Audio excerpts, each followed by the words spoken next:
इसीलिए एक सच्चा जैन धर्म का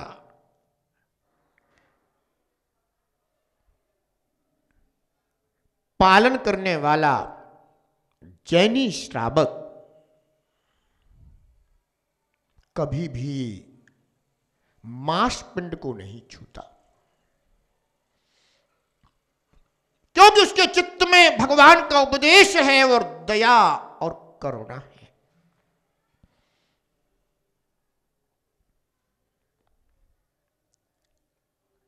पर लोक में इस तरह से भी जीवों को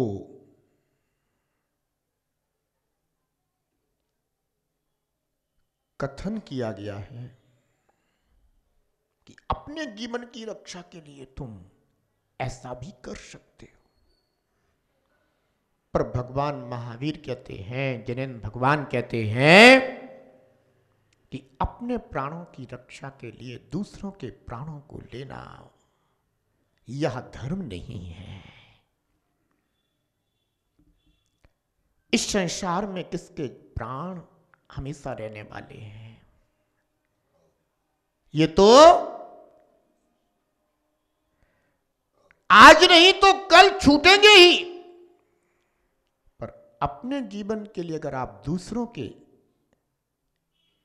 जीवन का नाश करते हैं तो यह हिंसा है, पाप है। और जिस तरह से आपने उस निर्बल जीव को सताया है, आगामी जन्मों में आप भी उन जीवों के द्वारा उसी तरह सताए जाएंगे। अगर आपको जीवन प्रिय है तो हमेशा दूसरों के भी जीवन को जीवन समझो, उन्हें भी अपना जीवन उतना ही प्रिय है। इसीलिए भगवान महावीर ने कहा, जियो और जीने दो। उन्होंने किसी भी परिस्थिति में किसी भी जीव को सताने की बात नहीं कही, पीड़ा देने की बात नहीं कही। उन्होंने तो हमेशा सब जीवों पर दया रखी। मित्र तो मित्र, उन्हें तो शत्रु पर भी करुणा आती है। ध्यान रखना, जिसका हृदय शत्रु के प्रति भी करुणा से भरा हुआ हो,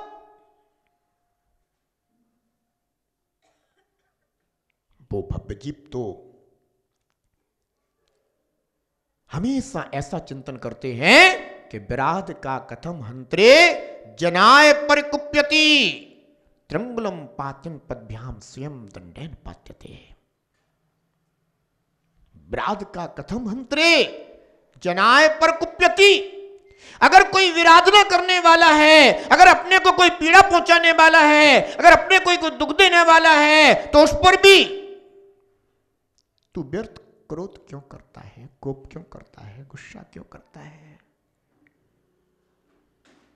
उसको हानि पहुंचाने का चिंतन तू क्यों करता है? क्यों? क्योंकि वह तो वैसे भी अपने अशुभ कर्मों के द्वारा प्रताड़ना को प्राप्त हो रहा है। अगर वह अशुभ कर्मों से, पाप कर्मों से प्रभावित नहीं होता तो वो कभी ऐसा कार्य नहीं कर सकता था।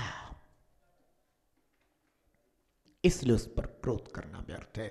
भगवान महावीर, भगवान पार्श्वनाथ स्वामी, ऐसे महान महान तीर्थंकर भगवंत, अनेकों ऐसे मुनिराज केवली भगवंत हुए हैं कि जिनके ऊपर उपसर्ग हुआ, पर उन्होंने यह चिंतन किया कि विराध का कथम हंत्रे जनाय परिकुप्यते।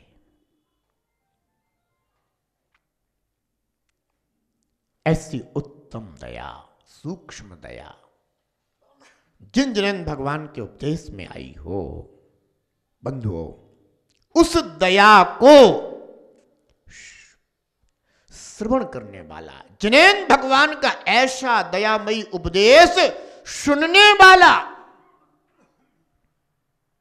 कदाचित कारुण्यामृत पूर्ति, जिसका चिंतन करुणा रूपी अमृत से भरा हुआ है, अर्थात जो निरंतर करुणा का चिंतन करता है।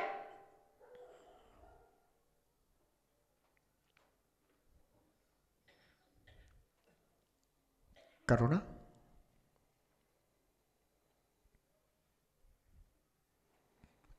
क्लिष्टेषु जीवेषु कृपा परतु। जो क्लिष्ट जीव हैं, संक्लिष्ट जीव हैं,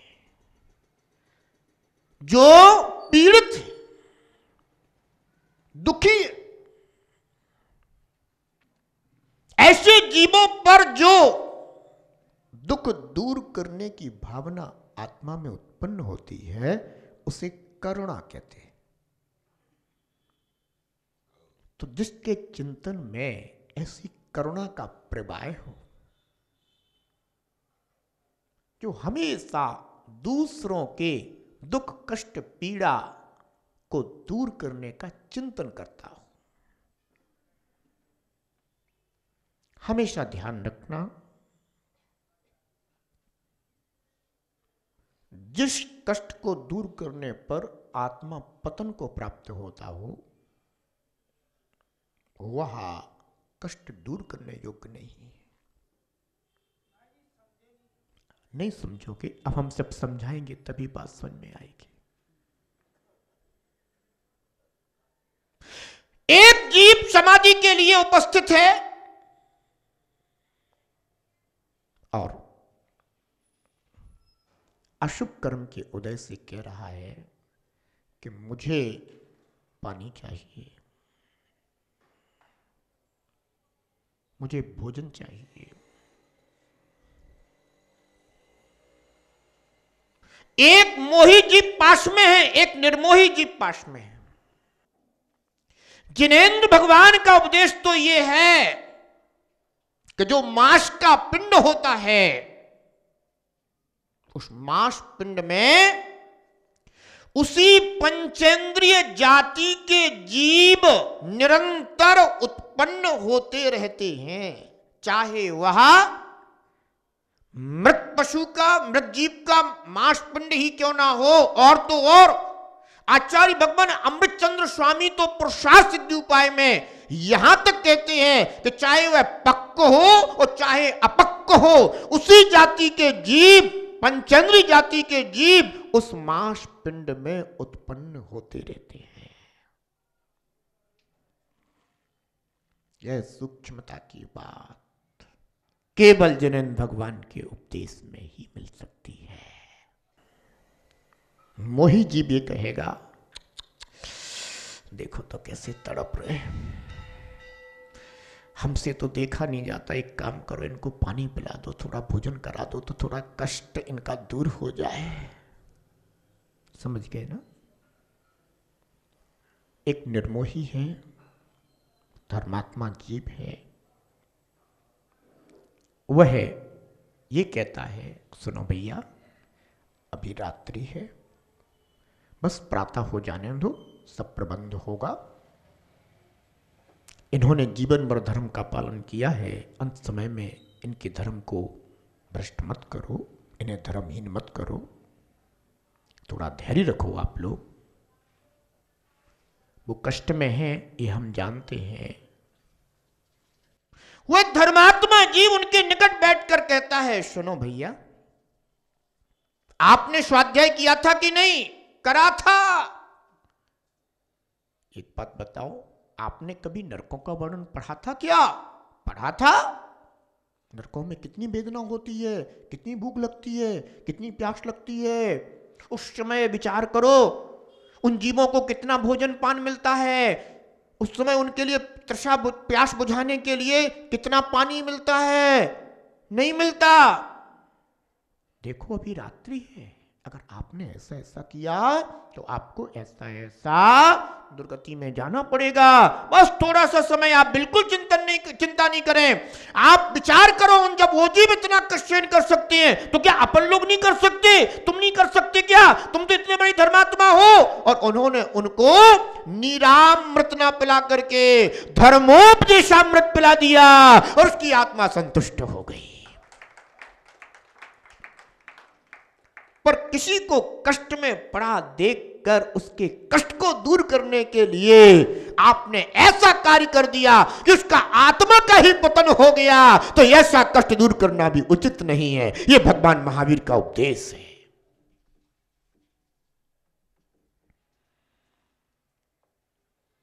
ध्यान रखना, जिनैन भगवान के उपदेश में आत्म उत्थान जरूरी है।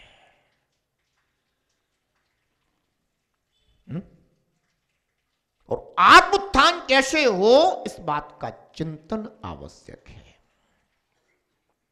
तभी तो समाधि की भावना करने वाला भव्य जीव ऐसा विचार करता है कि त्यागूं आहार पानी, औषध विचार अवसर, टूटे नियम न कोई, दृढ़ता हृदय में लाऊं।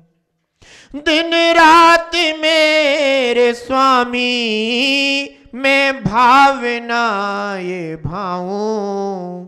देहांत के समय में तुमको न भूल जाऊं।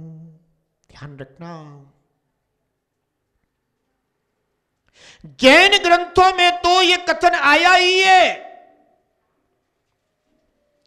अजैन ग्रंथों में भी, महाभारत में भी यह कथन आया है कि रात्रि भोजन नरक का द्वार है। क्या आया? रात्रि भोजन नरक का द्वार है। ध्यान रखना, बहुत से कथावाचक कथाएं तो बांचते हैं, पर वो शायद ऐसी चीजें नहीं बांचते। इस जगत को सत्य मार्ग दिखाने की जरूरत है। धर्मात्मा जीव आत्महित की चिंता करता है, आत्मोत्थान का विचार करता है, पर कष्ट दूर करने के लिए उसको आत्म पतन में डाल देना ये कार्य नहीं करता। एक घूंट पानी सागरों पर्यंत के लिए दुर्गति में डाल दे। सोचो जरा, वो एक घूंट पानी का कष्ट और वो सागरों पर्यंत का नरक आयु का कष्ट, नरक भूमि का कष्ट, नरक गति का कष्ट कौन जाता है?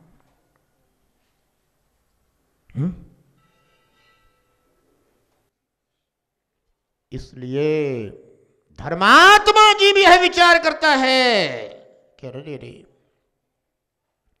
मैं एक घूंट पानी का कष्ट सहन कर लूंगा, पर सागरों पर्यंत की नरक गति में जाकर के उस कष्ट को, उस वेदना को मैं प्राप्त नहीं करना चाहता, उससे बचना चाहता हूं।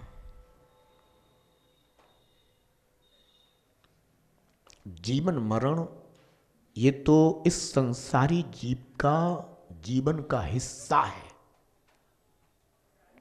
सभी को प्राप्त होगा। ध्यान रखना। इसलिए जिनेंद्र भगवान के उपदेश में जो करुणा का स्वरूप आया, जो दया का स्वरूप आया, उसको धारण करना चाहिए। तो क्या कहा? क्लिष्टेषु जीवेषु कृपापरत्वम। जो संक्लिष्ट जीव हैं, दुखी जीव हैं, ऐसे जीवों पर दया करना। पर दुख किसे कहते हैं, इसको भी समझना जरूरी है। मानसिक दुख, शारीरिक दुख और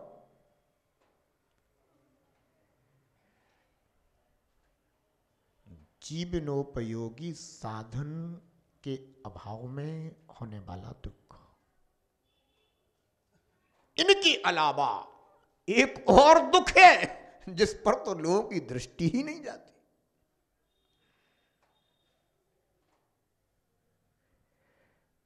तन का दुख, मन का दुख और भोग के जितने भी साधन हैं उनके अभाव का दुख, ये तो सबको दुख नजर आता है।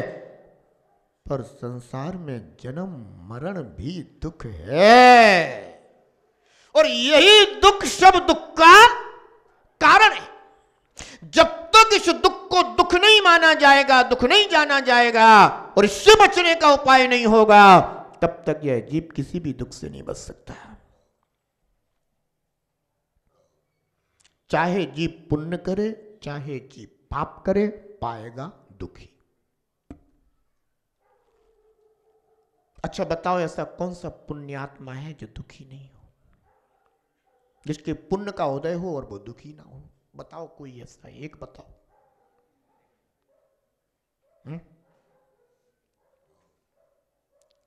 एक बात बताओ, अच्छा क्षुधा सुख है कि दुख है?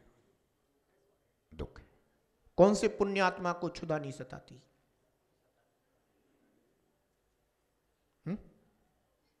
है कोई ऐसा पुण्यात्मा जैसे क्षुधा न सताती हो?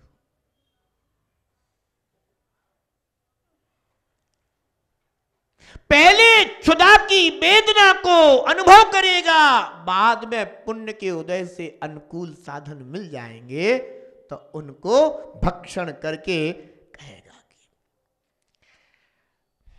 मजा आ गया। अरे भोले प्राणी, काय का मजा आ गया? पहले दुख से कलपता रहा। पहले तो यही कह रहा था ना कि पेट में चूहे कूद रहे हैं। पहले दुख भोगा, अब ये उस दुख का क्षणिक इलाज हो गया। क्या हो गया? क्षणिक इलाज।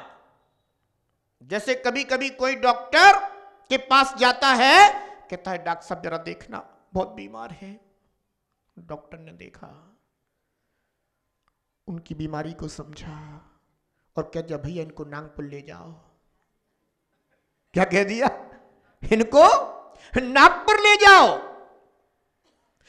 उनने कहा डॉक्टर साहब नागपुर तक पहुंच तो जाएंगे?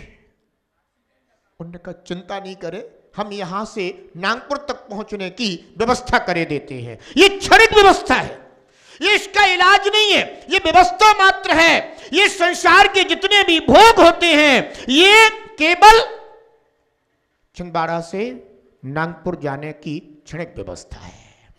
इनसे दुखों का अंत नहीं होता। क्षणिक समाधान